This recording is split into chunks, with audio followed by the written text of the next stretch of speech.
Hello everyone, in this video, I will show you how to fix the error message that says you will need a new app to open this link on Windows. First, we will reset all default apps. Click on the Start menu and open Settings. Go to Apps and then click on Default Apps. Scroll all the way down until you see the option called Reset All Default Apps. Click the Reset button. This will restore all app associations back to Microsoft defaults. Close Settings once this is done. Next, we will clear the Microsoft Store cache.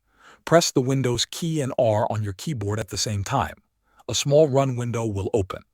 Type was reset and press Enter. A blank command window may appear, and then the Microsoft Store will open automatically. This means the cache has been cleared. If the error only happens with a specific app like Photos or Calculator, you should repair or reset that app.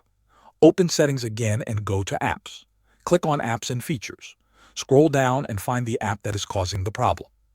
Click on it and then select Advanced Options. First, click Repair and wait a moment. If that does not help, click Reset and confirm. This will reinstall the app data. Finally, make sure Windows is fully updated. Open Settings. Click on Windows Update. Then click Check for Updates. Install any available updates and restart your computer if needed.